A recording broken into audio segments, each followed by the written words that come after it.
काय म्हणतोस? अरे आज इकडे कुठे? सहज आलोय फिरत फिरत. पाऊस बघाय पडतोय. होय ना. तुला काय कसं काय वेळ भेटला? अरे काय करणार, पाऊसच किती पडतोय बघ. त्यामुळे सुट्टी आहे की? सुट्टी नाही रे, कामाचा त्रास आणि त्यात बँकेतल्या लोकांना सुट्टी कसली? होय ते पण बरोबर. हो शेठ. हो नमस्कार. चहा द्या कटिंग. हा देतो. बाकी मजेत ना? ठीक आहे साहेब, चहा घ्या. हा हो, तुमच्याकडे पाण्याचं काय? पाऊस बीस चालू आहे. पावसाचं काय? पावसाच्या जोरदार पावसाने काय नुकसान वगैरे नाही ना? नाही तसं काय नाही. बाकी घरचे बरे आहेत ना? बरे. ओके. काय घ्या तुमच्याकडे बोला ना. लोन होईल का आपल्या बँकेमध्ये? झाडं वगैरे आहेत का त्याच्यामध्ये?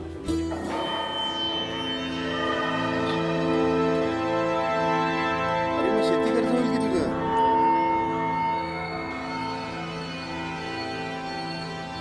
हा साहेबांजवळ बोलून बघतो. चहा प्यायला सुद्धा वेळ मिळत नाही. हो मग थांबा, आलो जरा.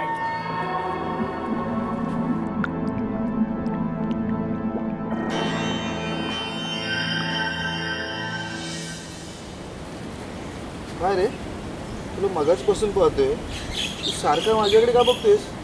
तुला काय हवंय का? भूक लागली आहे का तुला? चहा पितोयस? चहा बाजू तुला? अरे सांग ना, घाबरतोस कशाला? सांग काय पाहिजे तुला? घाबरू नको, बोल. काका हा? माझ्या पेनातली ना रिफिल संपली. हा मग ती मला घेऊन द्याल का? एवढेच ना, थांब. हे घे पैसे, नवीनच पेन घे, जा. नको काका, मला पैसे नको. माझ्या आईने सांगितलं दुसऱ्यांकडून पैसे घ्यायचे नाही म्हणून. माझी आई म्हणाली जर दुसऱ्यांकडून पैसे घेतले तर आईचं आयुष्य कमी होईल म्हणून. अरे बापरे. चल ठीक आहे, चल माझ्या बरोबर.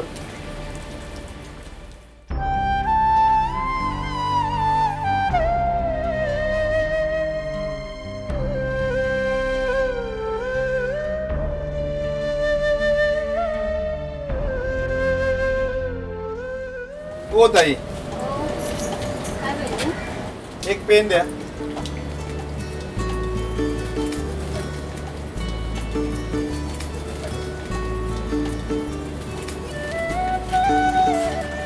आगे बेटा पेन.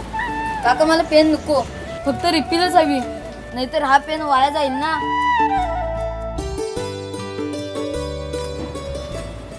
हे घे बेटा रिफिल. तुला रिफिल पाहिजे होती ना, रिफिल घे. भारीच आहेस रे तू.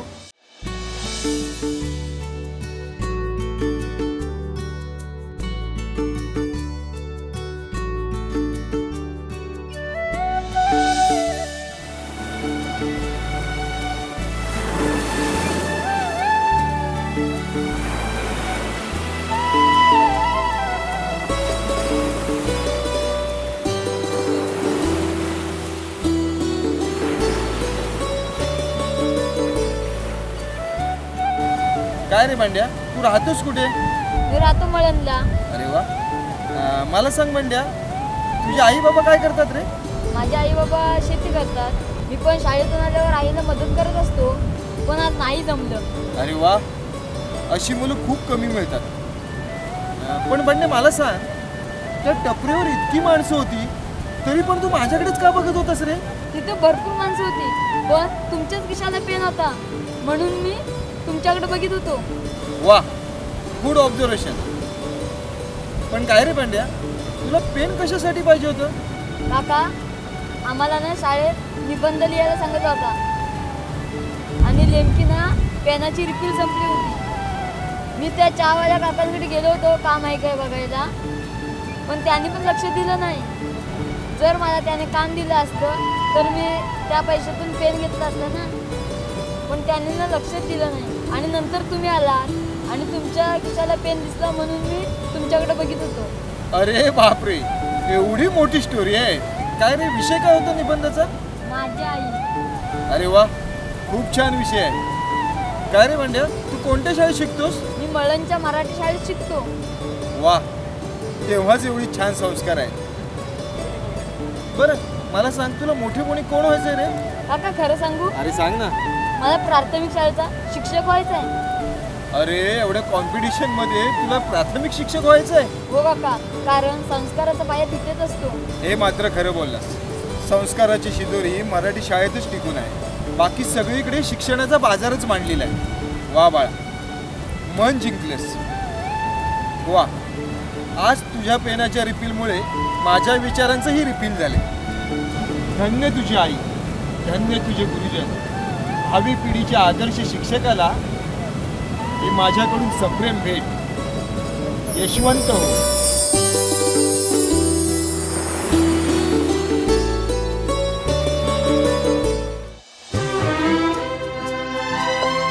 मंडळी, आज कॉन्व्हेंटच्या जमान्यात मराठी शाळा लुप्त होत चालली आहे आणि त्याला सर्वस्वी जबाबदार आपणच आहोत.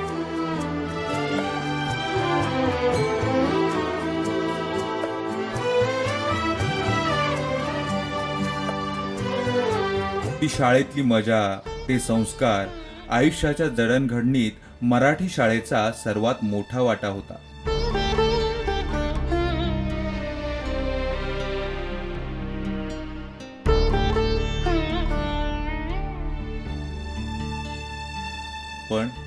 पण आता तीच मराठी शाळा जीर्ण अवस्थेत शेवटची घटिका मोजताना दिसते.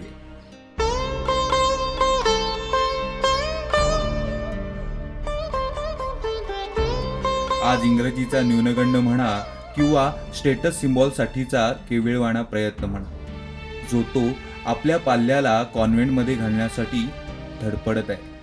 अहो, आपण महाराष्ट्र दिन किंवा मराठी भाषा दिन या दिवशी मराठीचा स्वाभिमान जगाला दाखवत फिरतो, पण इतर वेळी काय करतोय याचा खरंच एक मराठी म्हणून विचार करणं गरजेचं आहे.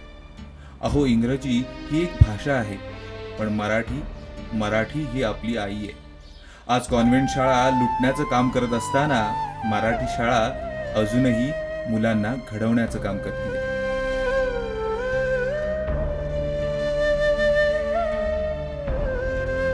तेव्हा मराठी टिकवायची असेल तर मराठी शाळा टिकल्या पाहिजे.